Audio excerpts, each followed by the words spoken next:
Hi, this is Majinoni, and Radical Comics sent me these 3 books, Time Bomb, to review. So I just finished them, and it's written by Jimmy Palminotti. And if you guys remember who Jimmy is, he used to ink for Marvel. Like, he's done things like Ghost Rider, The Nom.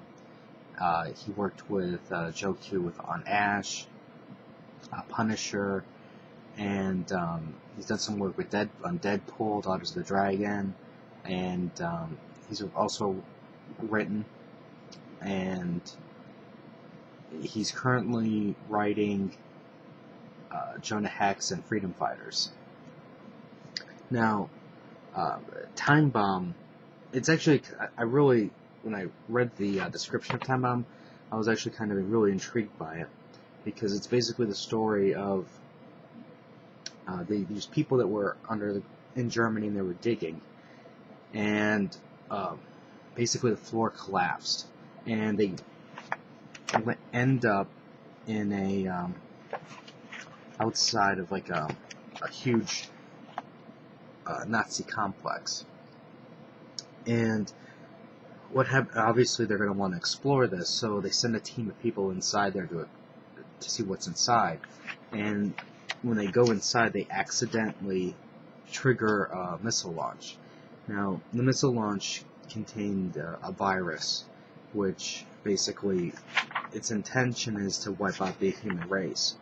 Now, once the life cycle of the virus ends, then the Nazis that were the chosen ones basically leave their barracks, underground bunkers, things like that. I shouldn't have said bunkers. I mean barracks, but bunkers. And then they would repopulate the world. Now, the group of scientists are working on a thing called a time bomb. And basically what the time bomb is, it's a time machine where they send people back. They can only send people back into time, and then they can come back. Now, it's never been tried with humans, due to mostly like resources. How much does this thing cost to actually send somebody back? They can't even really do it that often, and plus it consumes a large amount of energy, which they kind of tied into an event. If you guys remember, a little while ago, they had that huge blackout, from all along the eastern seaboard of the U.S. and into Canada. So they kind of tied that into the time bomb. Well, anyways, they get these special agents together, and their main purpose is to basically go back into time a few hours before this event happens. They're supposed to tell the people, do not, under any circumstances, enter this thing. Stop what they're doing.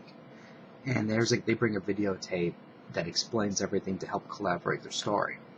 Now, of course, it's not going to go so smoothly. They go back into time, and they actually end up outside of a concentration camp.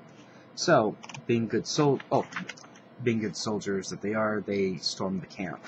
Now, the one thing that had me wondering is, if you're only going to go back a few hours, why do you need to bring a ton of weapons?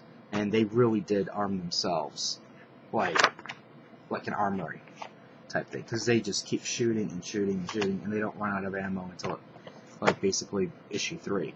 Now, don't get me wrong. I mean, I think it's very grateful that they did that, because then now we got lots of issues. Content that you can push this thing through, and you don't have to rely on the Nazi guns or Germany's guns, and then have that, in a sense, unrealistic side where you have 4 people storming a concentration camp and beating everybody. So I understand. It fuels the story, so I'm not going to really complain that much about it. Anyways, as they free this, on their way to Berlin, they encounter another concentration camp and do the same thing. Now, finally, when they do arrive in Germany, that's when basically things start falling apart for them, and they have to separate to try to figure out how where exactly is this base at to get into.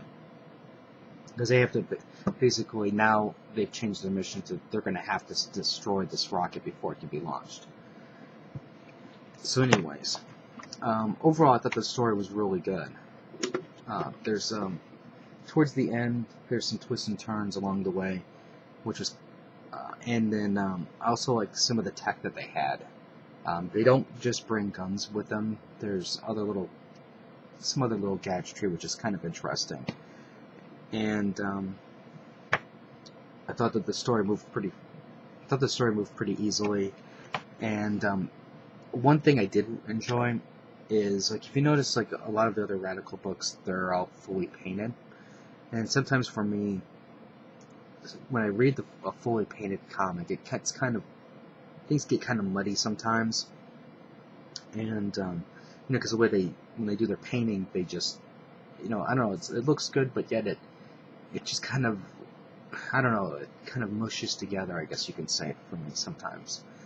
So I really appreciated that it was actually like a traditional comic. Overall, I really kind of liked it. It was an entertaining read, and some of like I said, the twist at the end was kind of interesting. One thing I would have liked to have seen was more consequences from everything that they've done, because you would expect just liberating one concentration camp would have dire consequences to the future. And when they go into Berlin, they're killing more Nazi guards. You figure that's also going to have a huge impact on the future. People won't be born that should have been born, and that's going to obviously have consequence. So, but because there's not a lot of pages, you can't really show all that.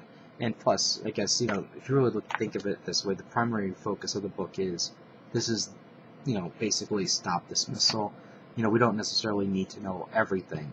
I kind of just want to know just to satisfy my curiosity.